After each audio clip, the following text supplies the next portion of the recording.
So, good afternoon, everyone. I think we can all agree it has been such a rich discussion so far today, so many important topics. And I think we've already seen that actually there are many women leaders in many different sectors, and they have given us truly inspiring stories. We now move on to a panel on how women lead in times of conflict and recovery. And it is really a timely discussion because the trends are very negative. You heard from Olga earlier from the UN Economic Commission for Europe that we're off track around the world in the achievement of the Sustainable Development Goals. And according to estimates by UN Women, achieving the gender equality targets will take the world almost 300 years. We see military spending increase for the 7th year in a row, while we see the financing of women's organizations drop by about $30 million per year. There are over 100 armed conflicts in the world today affecting millions of women and girls, while women's participation in peace building is steadily dropping. It has dropped in the last year by 4 percentage points. This is all hugely concerning. We have our panel today, and we have very esteemed panelists who are going to give their insights. And we would like the audience to interact with us today. So there will be a Q&A session where you will have the opportunity to reflect on everything that you've heard today. And you'll have the opportunity to address questions from the different perspectives you're going to hear from now. It's my pleasure to kick us off by introducing the first panelist, Dunja Mijatovic. Dunja is the Council of Europe's Commissioner for Human Rights and has been serving in that capacity since 2018. She has also served as the representative on freedom of the media with the Organization for Security Cooperation in Europe. She's an expert on human rights issues, including freedom of expression, safety of journalists, a topic we talked about earlier today, protection of human rights defenders, the rights of migrants and refugees, and combating discrimination and hate speech, including in times of crisis.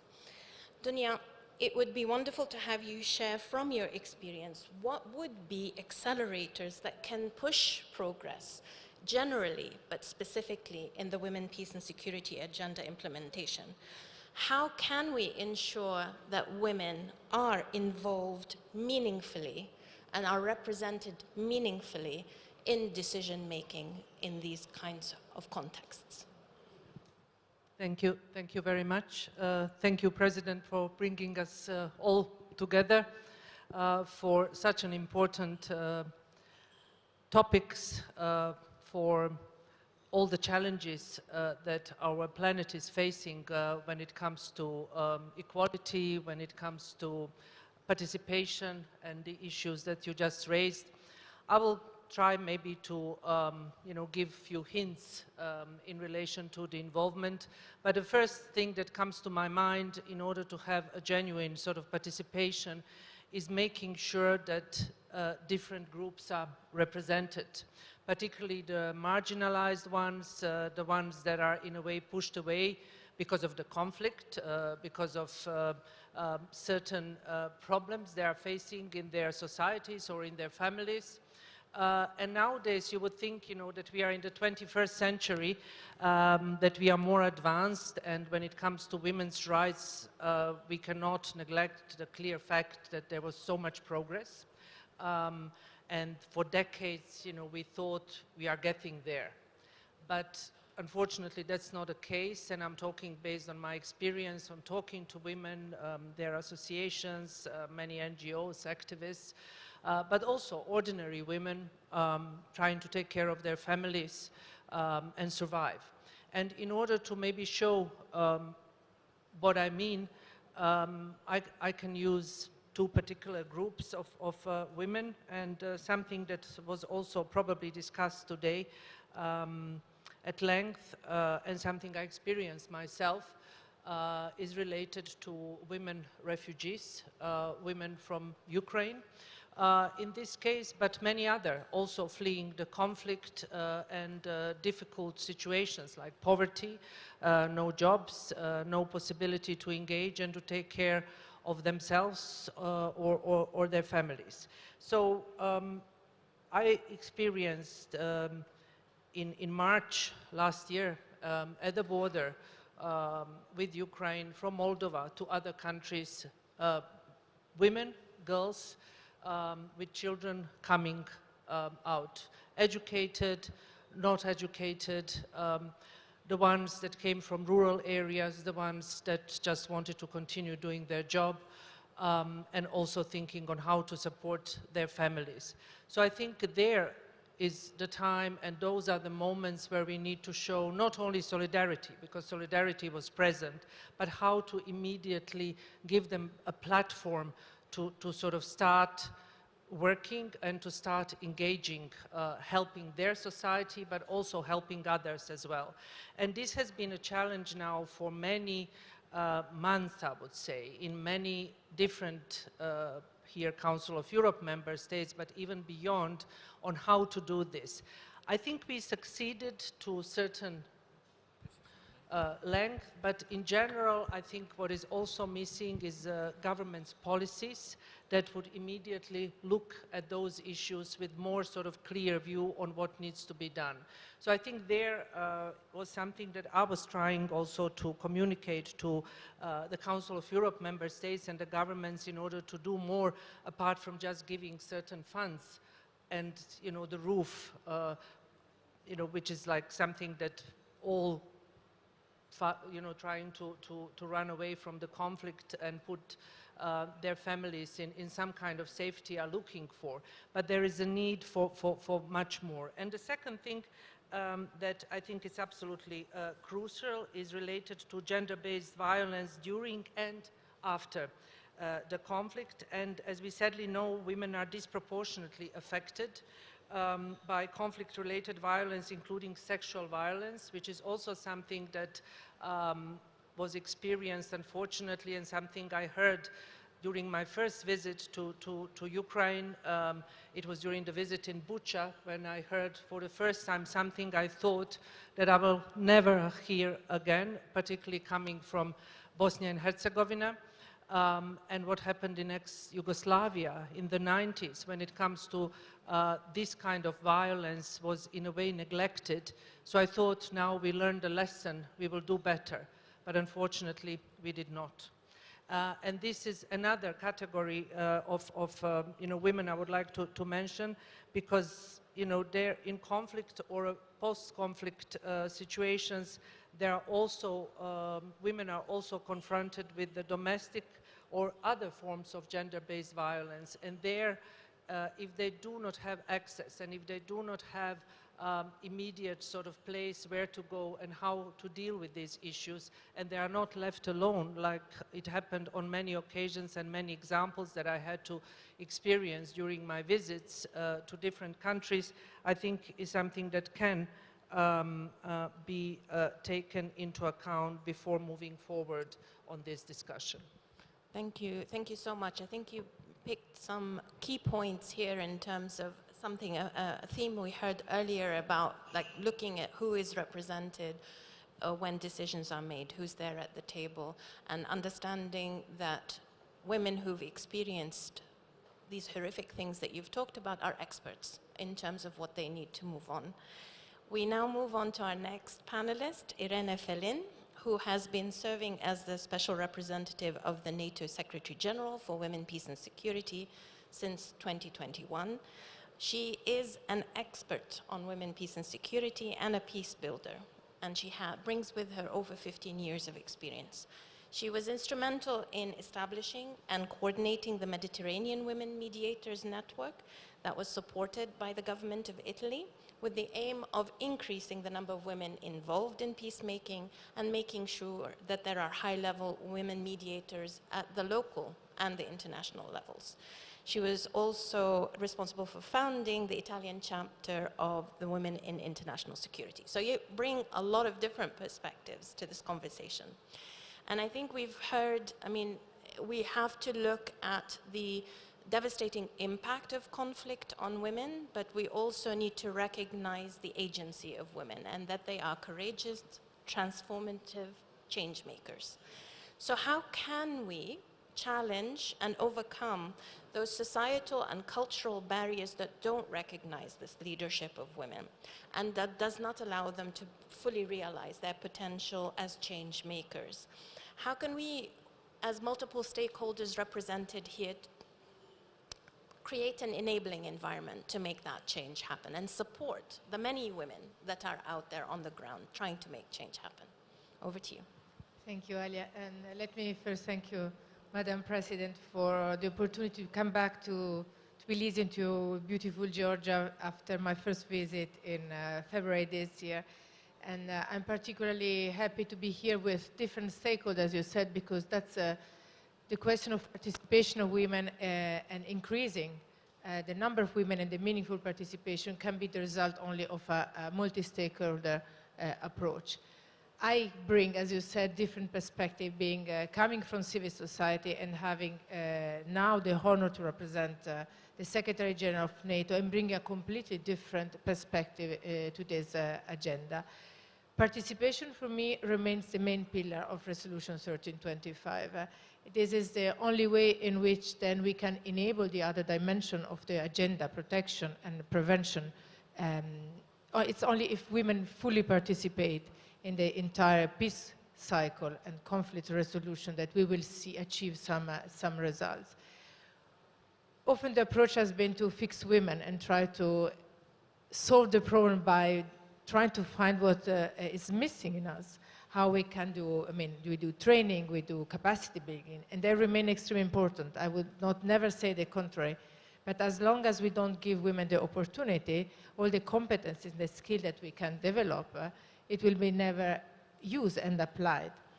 And this is why, for me, when I approach this agenda, I think that the key in the solution is to fix the problem and the situation during peace times.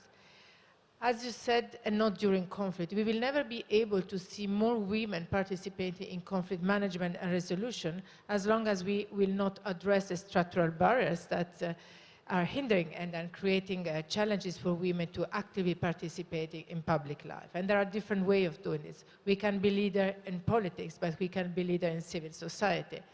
And this is where the leadership matters, and only coming all together we will be able to make a difference.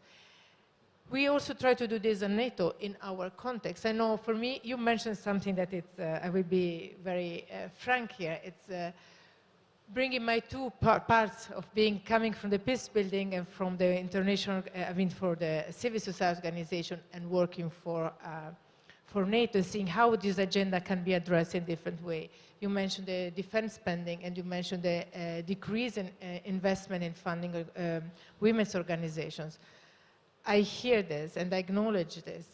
The point is that we all have a role to play, and we need to be able to defend ourselves. But for me, the challenge is that one dimension is not an alternative to the other one. It's not an excuse. Investing more in defense cannot be an excuse for our government and institution to invest less on women. On the contrary, we have to support the role.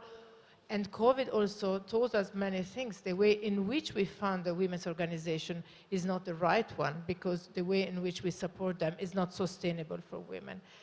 And to conclude, I would say that there are several ways to enable the change. They start with legislation, of course, that has to enable women to participate fully.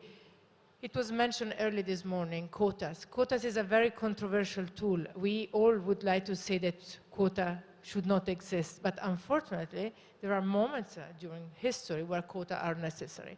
And we see that sometimes there are accelerating factors, and conflict represent also an acceleration. We saw this during the 20th century. Women during the First and the Second World War changed their role within the society, and they never came back from those changing. And this is happening in Ukraine as well, and this is happening a lot because men are on the front line, and the women who were not outside, the ones who all came back, had to take different roles and responsibility. But also they play a role, and we saw this in the videos today, in defense and security and in fighting.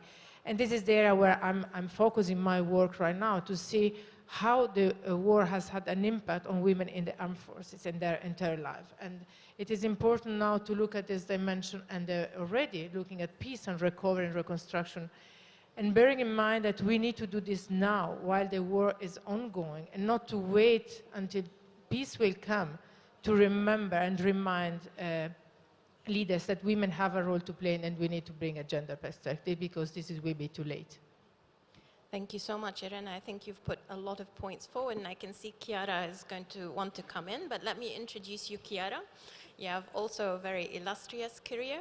Chiara Corazza is the private sector representative for France within G20 Empower and a member of the G7 Gender Equality Advisory Council.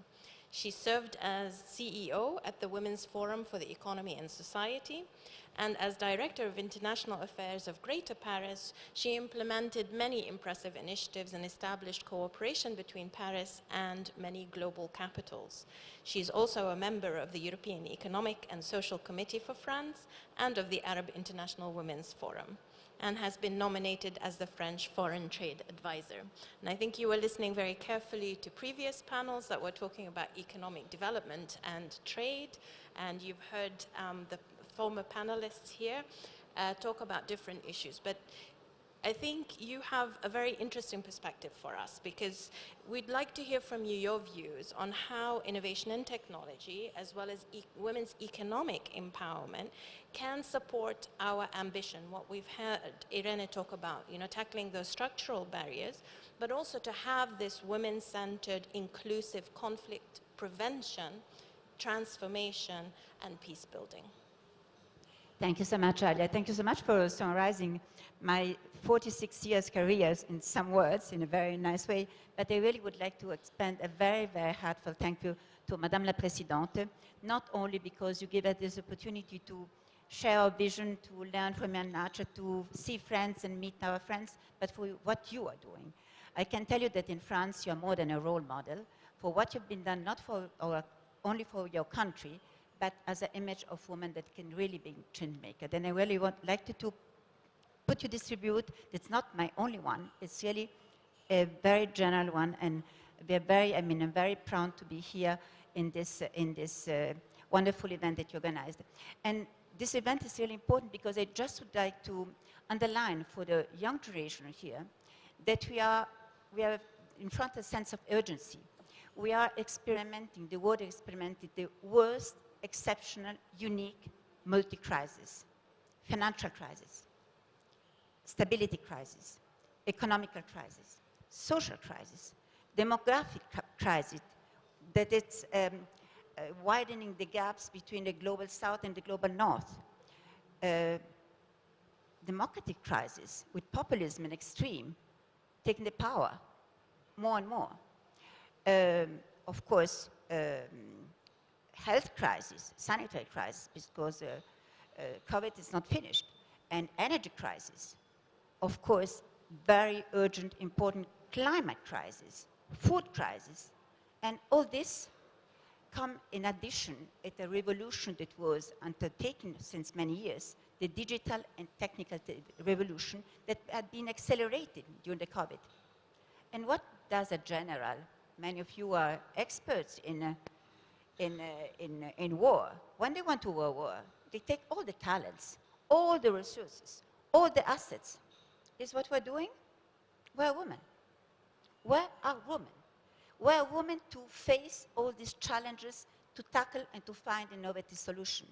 I will give you just some numbers to explain that the really question, as you said, is numbers.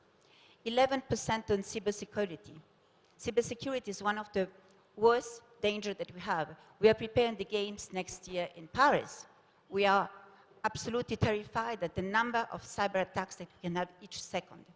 And in cybersecurity, they are recruiting 4 million people, only 11% are women. Where women, where you have to construct the cities of tomorrow, with building sustainable building, 30%, 13% in the construction. 20% of engineers. How can you tackle the climate change issues if you don't have people who are experts in economical and in technological transition and energy transition. And worse, 22% ladies behind the algorithm. 22% that only decide what we're doing in a daily basis in our life.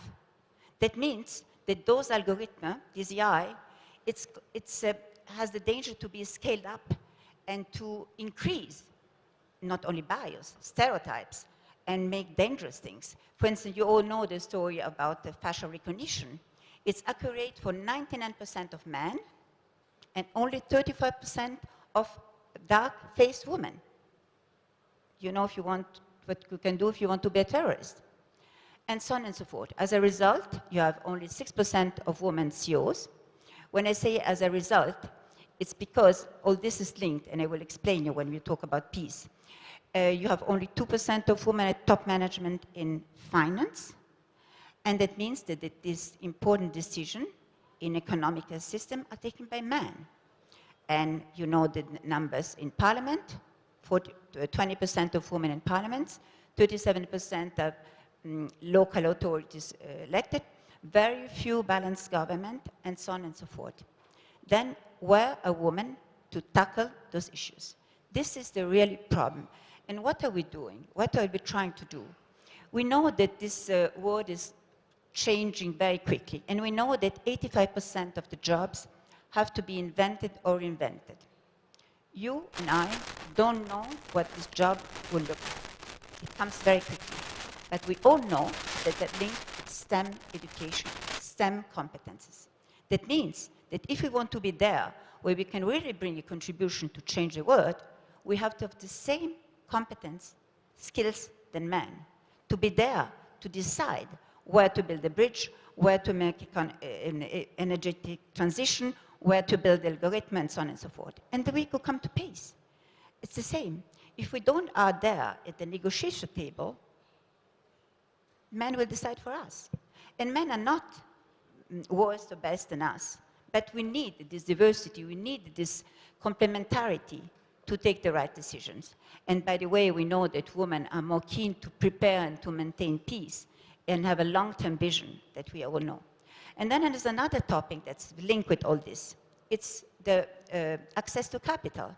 We were talking about the funds for women. I think that the problem is not just funding for women. It's how we drive the existing fund, how we have a gender lens with this huge investment that exists. Look, the sovereign funds of Norvegia now invest, taking into account the governance and the way up. We just had a very interesting forum in Paris about the new governance in sustainable finance. Few people said that the best approach is to have a mainstream of who will be the benefits and the impact of this investment. Men as much as women. It's not the case. In feminist diplomacy, there's a lot of effort in that, but it's still only 9 countries who apply it in a really professional way, if I say. Then what we do is that I really think that the right level, it's sensibilize, alert, head of state of government at the G7 level and at the G20 level, because this kind of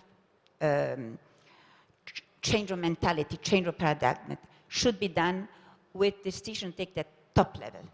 Of course, hearing what's gone from the bottom, but from the top level, and the head of state and government of the richest countries of the world, where the population, 60% of the population in the G20, 75% of trade, it's where population lives, where people are experiencing the most. And those responsibility of this head of state and government is to take the right decision. And I'm very confident in enough the opportunity to maybe share some of the good news of what we are doing. Thank you so much. Thank you so much, Chiara. And I think picking up on some of the elements that have already been sort of put forward, I think having this long-term vision of what kind of world we want and what we want to invest in without kind of losing focus in the moment by just focusing on one topic, but really think more holistically. I think that was also an element that came up before. And we come to Marie. Marie, I'm going to have a controversial question for you. But Marie Hooray. Struthers It'll be the first time. is a human rights, freedom of expression, and rule of law expert and activist with over 20 years of experience in various international organizations, including the Open Society Foundation, Human Rights Watch, and the Immigration and Refugee Board of Canada. She's currently serving as the Eastern Europe and Central Asia lead at Amnesty International. And Marie, I think we've heard a lot of focus in this panel, but also in previous panels on economic development, even opportunities that may arise even in times of conflict. We've also heard about kind of a trade-off between perceived safety and human rights, economic development and human rights. And as we navigate those multiple challenges and crises that Chiara was talking about, which includes war and conflict, but many other crises, including economic crisis, what would be effective strategies to address the backlash, the pushback on human rights and gender equality? Thank you, Alia Gamalajova. Madame la Présidente, un grand et profond remerciement pour cette initiative non seulement belle mais urgente. I really do think it's a necessary initiative, this conference at this time in this country, and a courageous one as well. I want to briefly, as many others have done, pay tribute to those Ukrainian human rights defenders in the room, if they are here, and indeed all of those in the room that are working on this life-changing Russian aggression of Ukraine in our time. I say this immediately because, of course, like many of you, this is the region I work on. And my first response, Alia, would be get excited. And I'm saying that deliberately at 3:30 in the afternoon, after we've been through many panel sessions. As one moderator referred to earlier, there is an incredible amount of energy, talent, and expertise in this room. So what I think is very important about this conference is to make links, is to network, but what I want to speak to, Alia, is actually voice. Dunya has alluded to this, as several others have, and I think what will be important about this conference is not only what happens inside these walls and at the gala dinner, but also how this conference is covered. Who are the voices that are going to be telling the stories of the conversations that went on in this room, and how will we take our work forward based on the issues we have discussed and agreements we've made during this conference. Valeria from Chernihiv, if you are in the room, are you in the room? Voilà, Diakuyu.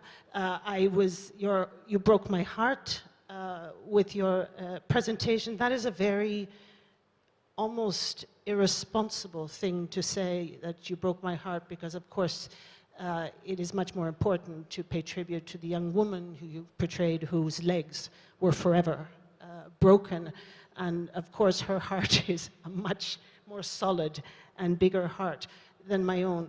But I want to respond to your question by saying that these types of initiatives are the types of stories with a human voice that need to be told more and more, to show that against the backdrop of the foreign agents legislation that dominates many of the countries, including this one, and very repressive civil society laws, it's those types of examples and stories that show that women are not behind the scenes, but very much on the front line, and I mean it, in the war, but also working to protect cultural heritage, assisting victims of trauma, working on freedom of expression and journalism, which is literally, in situations like Ukraine and Bosnia, a life-saving public service. And to the young journalists in the room, and with particular reference to Zinab and Paul, yes, yes, yes. Public service journalism has to be supported. It is not a free good. it comes at a price, and it comes at a price because it saves lives. Not only does it save lives, but it's an educational tool that is for the good of the entire society. So I think in response to what can be done, in addition to international solidarity that protects the lives of women's human rights defenders, we need very good quality journalism. On Ukraine, what's interesting about that leadership story that Valeria told is several of you have mentioned how women have become much more involved in the military in Ukraine, but in all sorts of activities to support the war effort in Ukraine. And while we have numerous streets in Ukraine named after fallen male soldiers, I don't think we have one street that is named after a fallen female soldier. That would be a nice outcome of Russia's aggression in Ukraine. I think what's also interesting to think about is propaganda, not interesting, horrific. And the nexus between propaganda and fact-based news and information. At Amnesty International, slightly controversial for us, but I think very important to talk about in more circles, we are exploring how to make the link between increasing propaganda in our region and war crimes. And I would argue that this group could think about propaganda in several countries of our region, the link to war crimes, including sexual violence and violence against women. Also, in response to your question, when I said get excited, in my team at Amnesty International, gender justice, equality is our guiding motto. Why? We believe this is the root cause in many, many countries of the other human rights violations. And if you cannot eliminate domestic violence, violence against women, you will not give women voice, nor allow them to get the competencies, Chiara, that you have mentioned. So I would encourage all of you to mainstream gender equality into your programming. I think those are the issues I want to, and on the issue of voice and freedom of expression, again, I know that in this very country, and I was very struck by it, that the protests against the proposed foreign agent law were quite widespread, but women were really at the forefront. And I saw that there was very good reporting on that, showing the cases of individual women. One last point, and then we can open it up for discussion.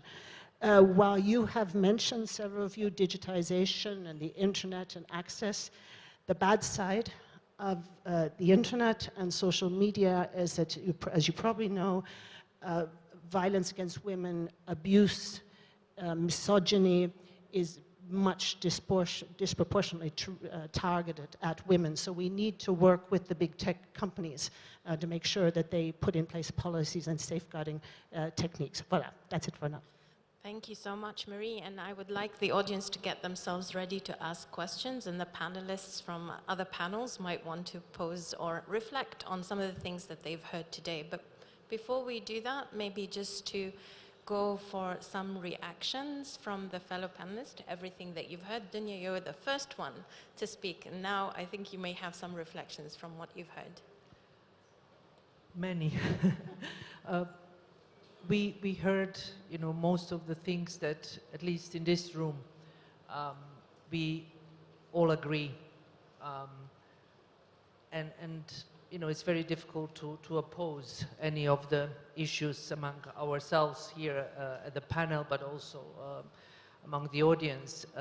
But what I see is really problematic, and something that women in conflict, post-conflict, or just in any time are facing is this gender-based violence. You mentioned the online world, but I think it's much more than this.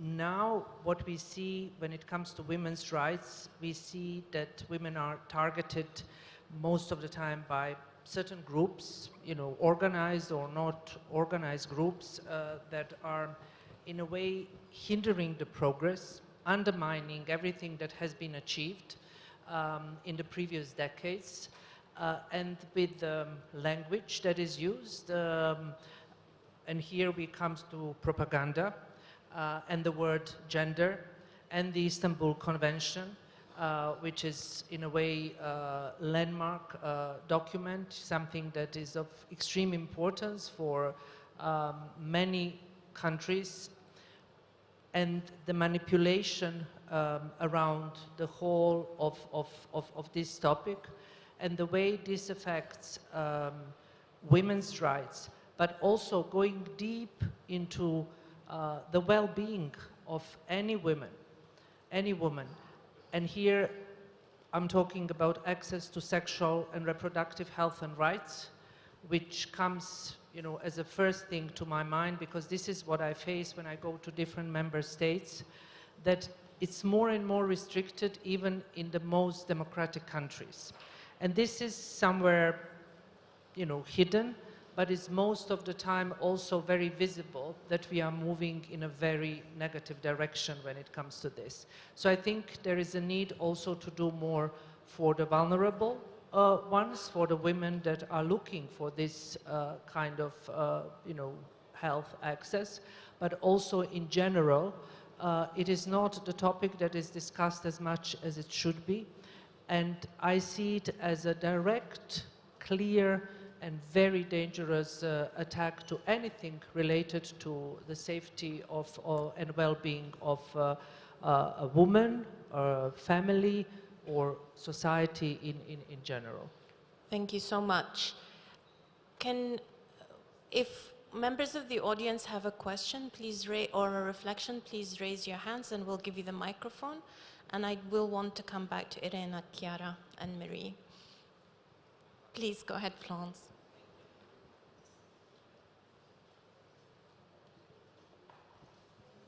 Hello, good afternoon. I'm Florence Bauern, the Regional Director for UNFPA, responsible for Eastern Europe and Central Asia.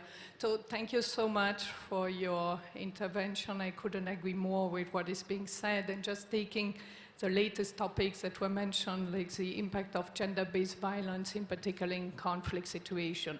There has just been a UN assessment in Ukraine that shows that 3.6 million people are at serious risk at gender-based violence. Women, a vast majority of women, they feel unsafe, and that's why it's so fundamental to continue to expand specific services in any humanitarian response, so places where women can find the support that they need. And also we know that in this kind of conflict, rape is still being used as a weapon, and this is something that we should never forget, as I'm sure, unfortunately, Valeria, with her statement, has also been aware of and witnessing what's happening to women in the country. But also, I also want to remind us that in conflict, women continue to give birth. And in Ukraine, sexual reproductive health and access to sexual reproductive health is another huge challenge. We're happy as UNFPA as one out of every 3 births that took place last year after the war took place in facilities that were supported by UNFPA and together with partners, because women continue to give birth and continue to do it even in such conflict situation.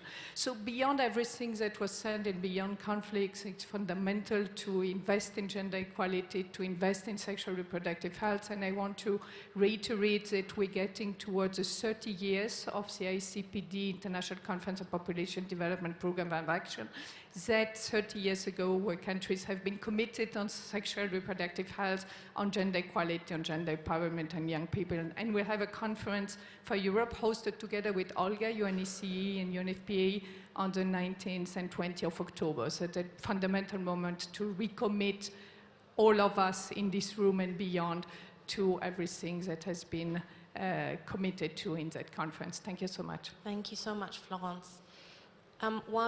Please do raise your hand. I'm going to go back to the panel while you contemplate what you would like to come in with, but very much thank you. I think we have a question over here, but I would like to give the floor to Marie while we...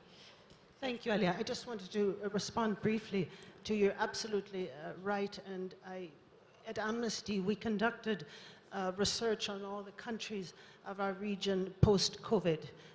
pandemic about access to sexual and reproductive rights, and we discovered that clinics for sexual and reproductive rights were among the first to be closed or taken over and used for COVID-related purposes, which of course I wouldn't criticize, but I think you know what I mean, that the priority of sexual and reproductive rights was immediately replaced by another one, which is what we found a very discouraging and worrying sign that you have confirmed. Chiara, would you want to take the question, or would you like to come in now? I wanted to react Please, go ahead. because I heard a word that resonates in a very strong way. You talked about women as tool, weapons of war. I just wanted to remind that maybe somebody of you had read Del Troyenne from Oedipe 3,000 years ago. They used women as a strategy of terror when they conquered Troy. Then the same has been related by Tito Livio, the rapt of the Sabines. There was a strategy to create a state. The Vikings did the same, the ISIS, we just said it before. I mean, using women because it's the heart of the nation, the heart of a population. And what you said before, I mean, how, of course, Bosnia, how comes that after 3,000 years, we have the same dynamic and the same way of using the terror against women as a strategy? It's not just adrenaline in the moment of the seat of the city. It's really a strategy that has been for years and years and years a strategy to win the war. And we saw it even now at what happened in Ukraine. How comes, that is my question, how comes that this dynamic has not been broken? Inviting reflections. Can I take the question, and then Irene, I'm going to give you, please. Hi, my name's Hannah. I work in strategic consulting, and I'm 25, and I have to say, as someone who's just starting out their career, it's so inspiring to hear all of you speaking. And I would like to ask, a lot of international organizations suffer from being under-resourced, and I would like to ask all of you that if you had all the resources in the world, what cause in particular would you champion and why? Thank you. Oh, Irene, I think we will start with you. Or if anybody would like to. Are you ready? It's a question of course, priority, and this is why when I mentioned the need to take the gender perspective into consideration since the beginning of each plan. The problem is always that women come at the end when the planning is done, and then we see how we divert, the focus of the big investment. And this is why it's important to talk about this, but it's important to have women in the economy, and having women raising this and bringing this to the attention of the decision maker or at the highest level. I always use as an example what happened in Italy, in my country, during COVID. A task force was organized to address the problems and how to respond to the very difficult... I was part of it. Of the task force, the women's one. Yeah, the point was that there were the two separate ones. There was the one for the biggest problem, and then there was the women one. And in the one that considered more the economy, I mean, there were no women present. And then there was the one, the Renaissance one. And the question was, why couldn't we have women in the other one as well? The one dealing with the politics, with the big economy, and do we need to have a separate one? Which I think it's very important. And we were having this discussion today, to what extent do we still need to have women's forum, or when do we need to have men in it? I don't have a real answer. I will myself, in 10 days, host a high-level event with only women ministers and civil society representatives during the Vilnius summit at NATO.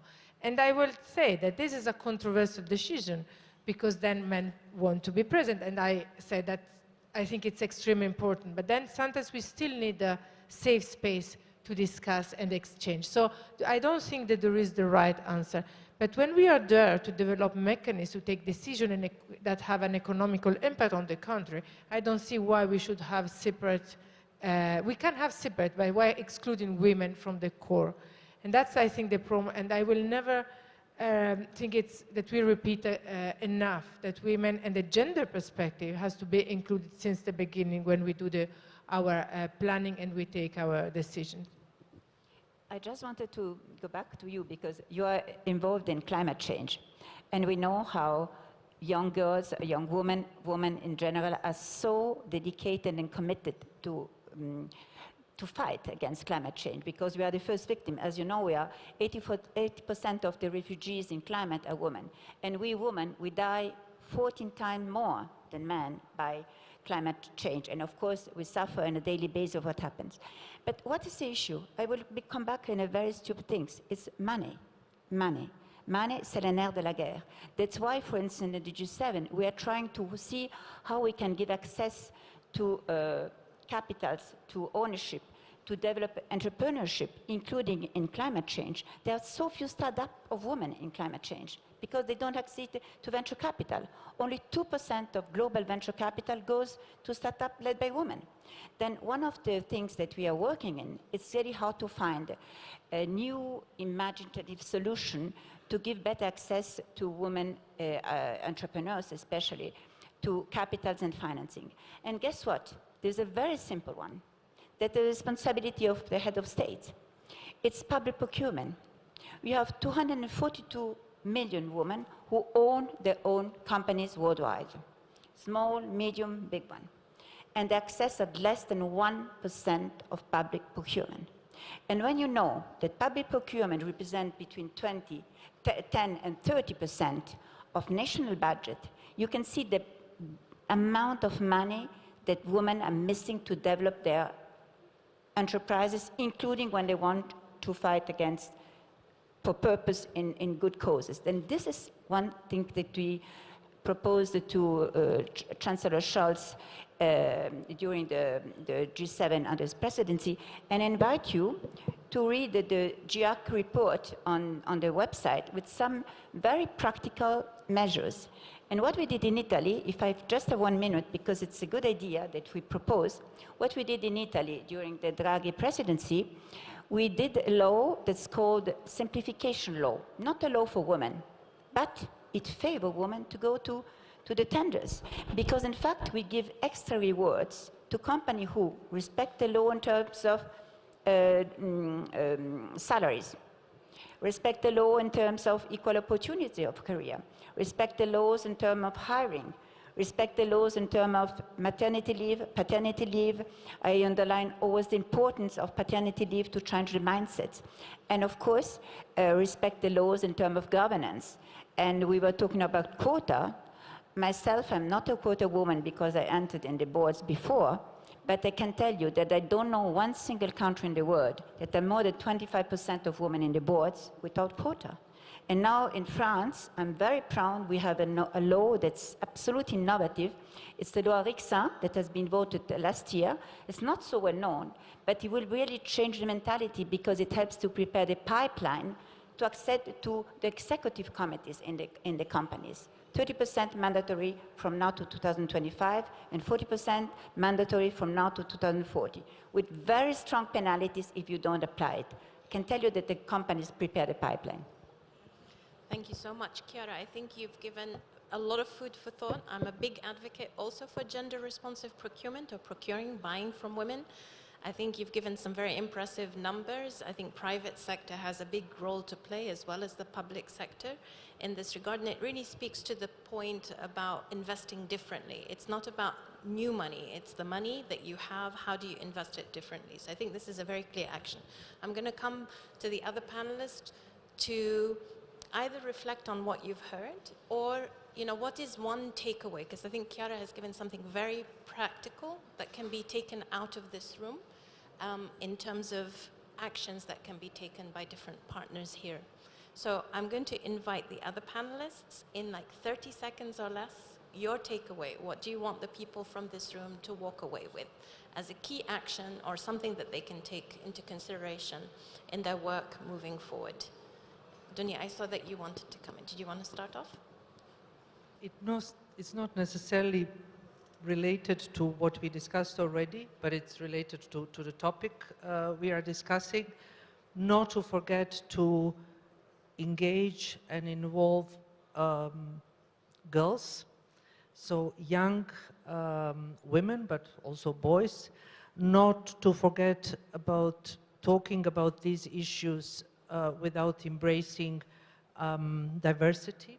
And here I'm talking about diversity when it comes to, you know, different parts of the world, you know, different color of skin, different religions, people with disabilities, women with disabilities, you know, trying to tackle their invisibility. And this is something that has been faced in too many of member states. So talking about women's security, we should not neglect the importance of talking to young generations. So participation, but a true, genuine participation of girls, particularly from the places where there are no possibilities, like in some advanced countries, I think is all crucial. And we are trying to do a lot, particularly when it comes to environment and the human rights defenders that sometimes are just children. We need to give them platform, and we need to listen to what the future generations want from us. Thank you so much. Irene, did you want to come in? I would like you to think about solidarity, especially if you work in a male-dominated environment. I was told by my colleagues that very often they see us as a women or high-level women fighting among each other for power, for space, and instead of wanting to work with us to change a social dynamic and then a power dynamic, they prefer to make a step back and let us fight. So I think that if I would have a wish and something that we could all leave this room and be more solidar between each other in a horizontal way as a leaders, but then also to build on what you said in across generations. I think it's extremely important that we were talking with Chiara earlier, maybe we made more efforts, we had more challenges, but now we achieve a successful position. We are leaders, so why not just looking at the new generation and try to close this gap and share what we learned and help and facilitate the access to leadership position for younger women, but men as well. Thank you so much. Marie, final thoughts. Quick. Dunya took the words out of my mouth, but I would, about diversity of representation within women's circles, I would add to what she said, we need to concentrate at the local level, that women of all brands and sorts and girls and younger women come to the table. And then I would also add a couple of words that are often perceived to be controversial, and of course they need to be owned in every single local context that they exist in, and those are the words racism and post-colonial narratives and actions. And I guess what I would like to say to this group is, please think about, as we move forward in this ever so sensitive time of conflict when power dynamics are shifting so gravely in this immediate region, how can we, with respect, inclusion, transparency, factor in anti-racism and post-colonial work into our narratives? Thank you so much. So just the final words from our panelists is really to think and act with intention and understand what is not visible, what is not there, and what you can do to help bring others on board, share power, exercise solidarity. And I think what came out of this panel, which is very important, and what is the value of this conference really, is to underscore how political gender equality actually is. It is not a technical issue, it's a deeply political one, and therefore you need to have this kind of political, economic analysis to the issues that we're facing. But please join me in thanking the amazing panelists today. Thank you.